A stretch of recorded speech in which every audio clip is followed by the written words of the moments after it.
Hello दोस्तों, welcome to my audio book. This is your friend mister narrator, जो सुना रहा है आपको अपने फेयर टाउन शहर की एक रोमांचक कहानी। आज की कहानी हमारी चल रही स्टोरी का पार्ट 3 होने वाला है। तो अपने ईयरफोन्स लगा लो और शुरू करते हैं बिना किसी देरी के।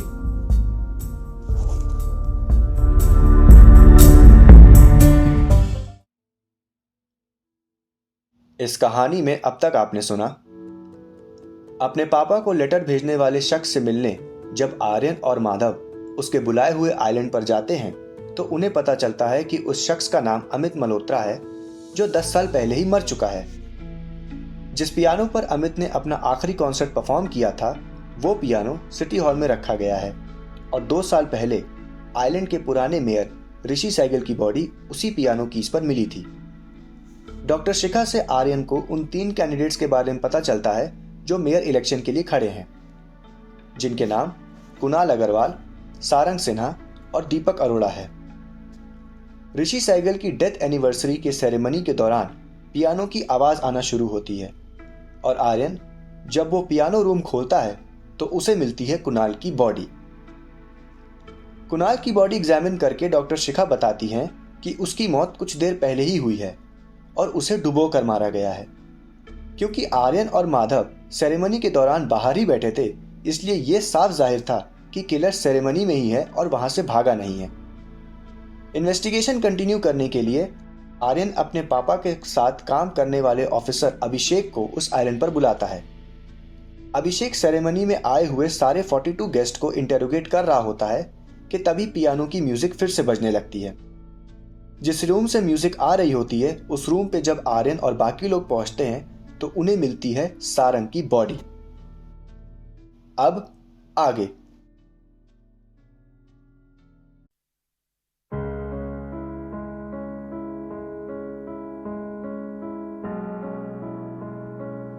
सब हैरान हो गए कि अब यह पियानो की आवाज कहां से आ रही है। आर्यन वॉशरूम के साइड में बनी सीढ़ियों से ऊपर की तरफ दौड़ा। सामने आए कॉरिडोर के एंड में एक कमरा था, जिसके बाहर अक्षय घबराता हुआ निकला। अक्षय, क्या हुआ? आर्यन ने पूछा। अक्षय पीछे हटा और आर्यन ने जब रूम के अंदर देखा तो उसे मिली सारंग की बॉडी। पीछे से अभिषेक और बाकी लोग भी पहुंचे।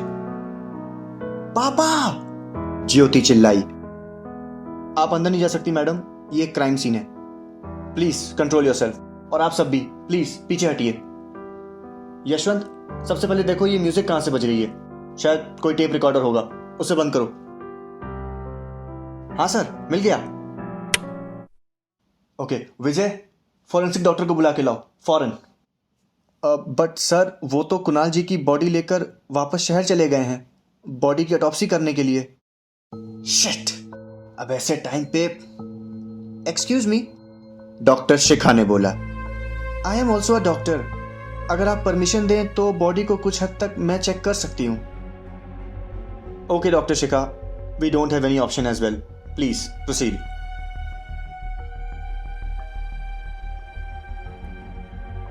Well, after examining the body I can tell mister Sarang की मौत कुछ देर पहले ही हुई है।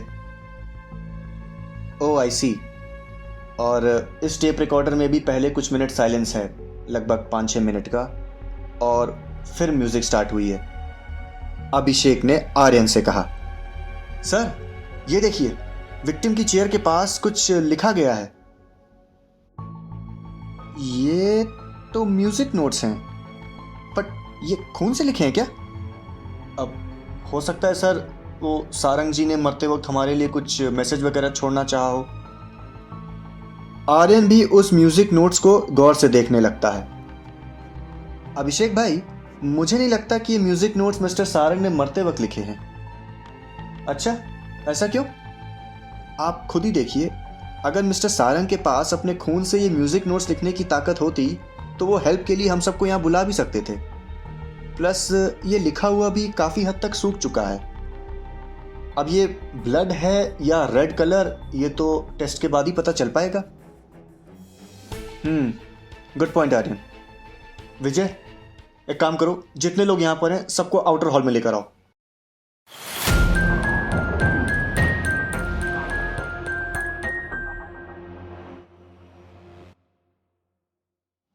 सर हमें यहाँ क्यों बुलाया है, अब क्या पूछना बाकी रह गया?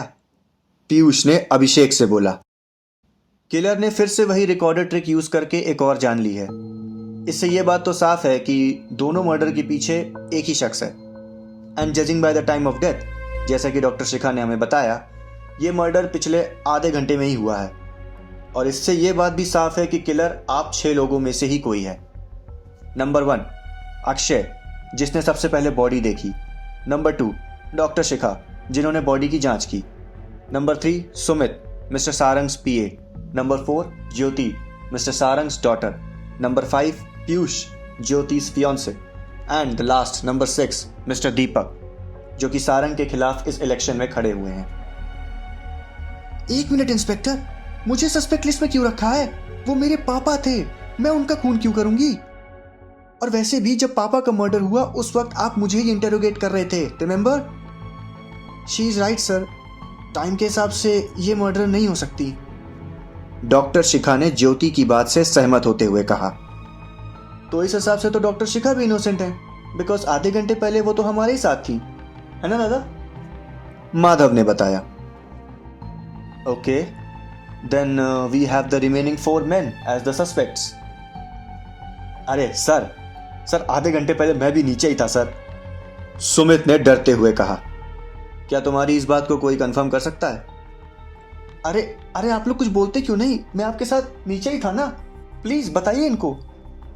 मुझे नहीं पता, उस टाइम मैं बाथरूम में था, दीपक ने बोला। एनीवे मिस्टर सुमित, प्लीज हम आपसे बाद में बात करेंगे। सबसे पहले मिस्टर अक्षय, आप वो पहले शख्स हैं जिसने मिस्टर सारंग की बॉडी देखी। आप ऊपर कर क्या रहे थे? अभिषेक ने अपनी इंक्वायरी स्टार्ट की। सारंग ने मुझे उनसे मिलने के लिए ऊपर बुलाया था। तुम्हारे कहने का मतलब है तुमने सारंग को ऊपर बुलाया और फिर ऊपर ही पहुंचा दिया, है ना? नहीं सर, ऐसा नहीं है, प्लीज। ये दीपक ने किया है सब कुछ, ज्योति चिल्लाई। सारी कैंडिडेट्स के हटने के बाद ये तो ऑटोमेटिकली यहां का मेयर बन ही गया ना। देखिए मैडम, प्लीज, किसी पे ऐसे इल्जाम लगाने से कुछ नहीं होगा। We need proof. Please cooperate, let me investigate. दादा, आप क्या देख रहे हो? ये म्यूजिक नोट्स जो क्राइम सीन पर बनाए गए थे। पता नहीं क्यों मुझे ऐसा लग रहा है कि ये एक कोडेड मैसेज है जो मिस्टर सारंग ने नहीं बल्कि किलर ने हमारे लिए छोड़ा है। दादा, ये मैसेज पियानो की ब्लैक और व्हाइट कीज जैसे नहीं दिख रहे? तुम्हें अंदाजा हो गया ना कि अगले तुम ही हो? दादा, क्या बोल रहे हो ये आप? इस कोड को क्रैक करने पर यही मैसेज निकल के आता है। कौन सा कोड आर्यन? अभिषेक ने पूछा। ये म्यूजिक नोट्स जो मिस्टर सारंग की चेयर के पास जमीन पर लिखे थे। अगर हम पियानो कीज को अल्फाबेटिकली नेम करें स्टार्टिंग फ्रॉम द लेफ्ट और फिर म्यूजिक नोट को उससे कंपेयर करें तो मैसेज मिलेगा, you realize it don't you, you will be next. मतलब तुम्हें अंदाजा हो गया ना कि अगले तुम ही हो। तो दादा, जो म्यूजिक शीट हमें मिस्टर कुणाल के मरने के बाद मिली उसका भी कोई मतलब होगा? हाँ, तो उसको अगर मैं अरेंज करूं तो the fire of hatred has taken account of you, मतलब नफरत की आग ने तुमसे हिसाब लिया है। यह सुनते ही हर कोई डर गया और तभी अक्षय जोर जोर से हंसते हुए बोला, ये वही है, अमित मल्होत्रा अभी भी जिंदा है। नहीं, वो जिंदा नहीं है, आइलैंड के लोकल पुलिस ऑफिसर संजय ने बताया। उस आग के बुझने के बाद जो हड्डियां हमें मिली थी उसकी पहचान करवाई गई थी सर, और उसमें कोई शक नहीं कि हड्डियां अमित की थी। और उस भीषण आग के बुझने के बाद सिर्फ उसकी म्यूजिक शीट बची थी जो अमित ने अपने लॉकर में रखी थी। यह बात आप अब बता रहे हो? कहाँ है वो म्यूजिक शीट? अभिषेक ने पूछा। सिटी हॉल के स्टोर रूम में ही रखी है सर, लेकिन उसकी चाबी ओहो, प्लीज डोंट वेस्ट टाइम, आप जाइए और जाके चाबी ढूंढिए please. Yes sir, yes sir. रुकिए, मैं भी चलता हूं। ऐसा कहते हुए आर्यन भी संजय के साथ चला गया।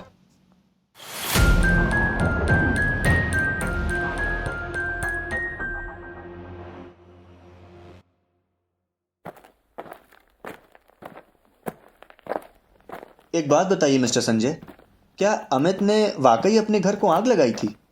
हाँ, और इस हादसे के तो कुछ गवाह भी थे। अच्छा, कौन थे वो गवाह?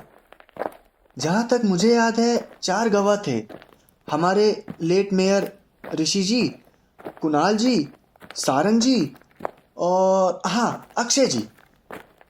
इन चारों का आपस में कोई कनेक्शन है क्या? हाँ, ये सब एक ही कॉलेज से पढ़े हैं।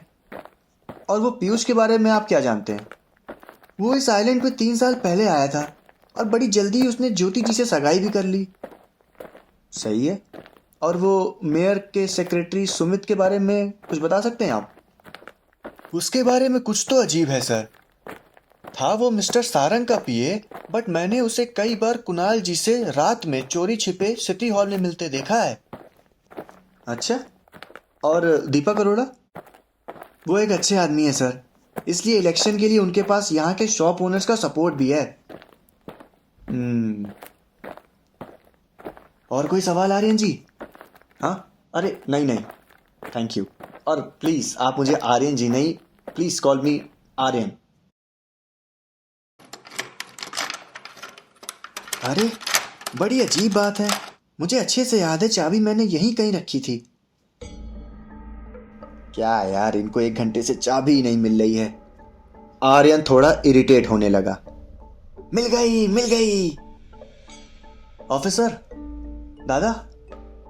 अरे माधव, तुम इधर कैसे? आप लोग को काफ़ी देर लग रही थी तो अभिषेक भाई ने मुझे आपको लेने के लिए भेजा और बाकी लोगों को घर वापस भेज दिया। क्या? सब लोग घर भेज दिए गए?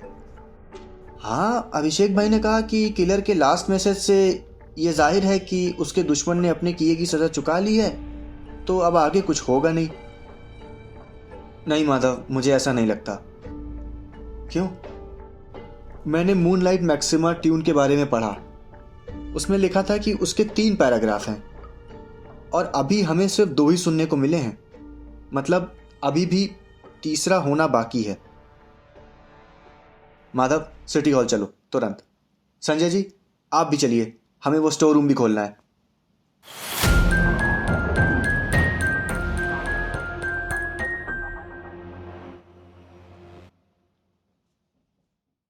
चलिए अंकल, जल्दी खोलिए ताला, माधव ने बोला। हाँ हाँ बेटा, 1 मिनट। वो क्या था? क्या हुआ दादा? तुम्हें उस पियानो रूम से कोई आवाज नहीं आई? मैंने तो नहीं सुनी। रुको, मैं देखता हूं। दरवाजा खोल के जैसे ही आर्यन रूम के अंदर गया, उसने देखा कि पियानो के पास कोई है जो झुक के कुछ कर रहा था और आर्यन को देखते ही वो खिड़की तोड़कर भाग गया। उसको रोकने के लिए आर्यन आगे बढ़ा, लेकिन कमरे में अंधेरा होने के कारण वो किसी से टकराकर गिर गया। उसने ध्यान से देखा तो उसे पता चला कि पीयूष वहां पर बेहोश पड़ा है। कि तभी माधव भी जोर से चिल्लाया, दादा, जल्दी स्टोर रूम की तरफ आओ। आर्यन स्टोर रूम की तरफ दौड़ा। अंदर देखते ही वो शॉक हो गया, क्योंकि स्टोर रूम के अंदर सीलिंग से लटक रही थी अक्षय की बॉडी। माधव, अभिषेक भाई को कॉल करो, जल्दी बुलाओ उन्हें यहां पे। हाँ।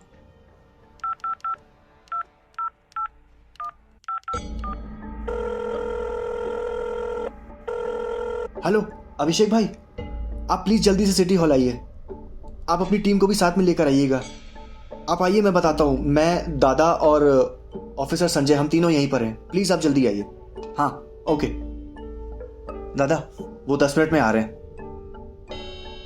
दादा, क्या ढूंढ रहे हो? वो टेप रिकॉर्डर ढूंढ रहा हूं जो इस बार बजने वाला था। ये रहा। दादा, वो बॉडी के पैरों के पास कोई पेपर है और फिर से शायद कोड है कोई। It's a suicide note.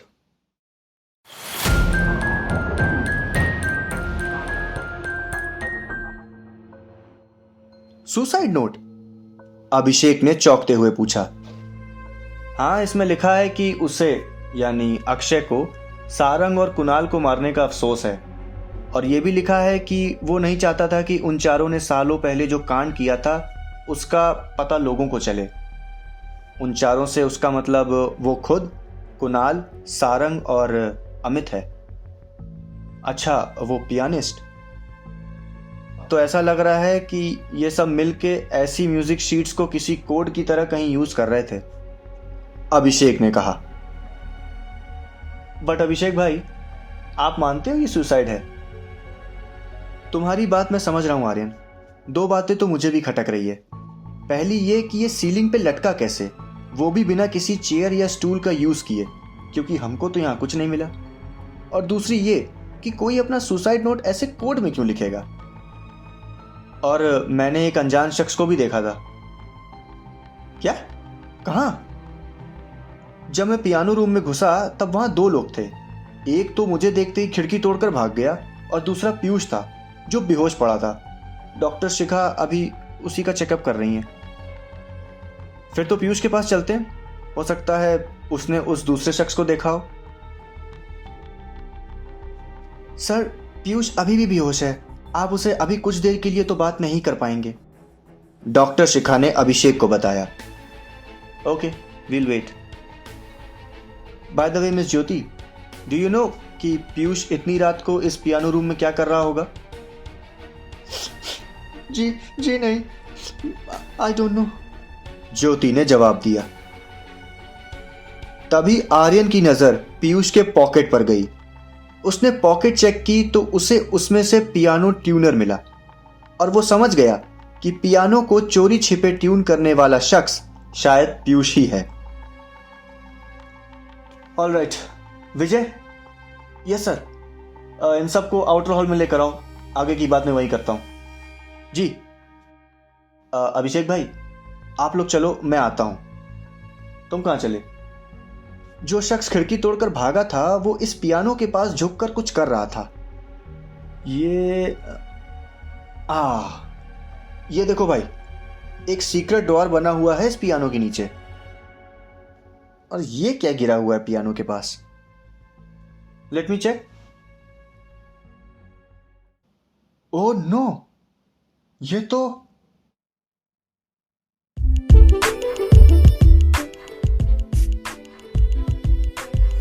आगे की कहानी जानने के लिए you have to wait for the next part. तब तक this is your friend mister N saying you goodbye. I'll be back with the next part of the story very soon. Till then, stay safe and be happy.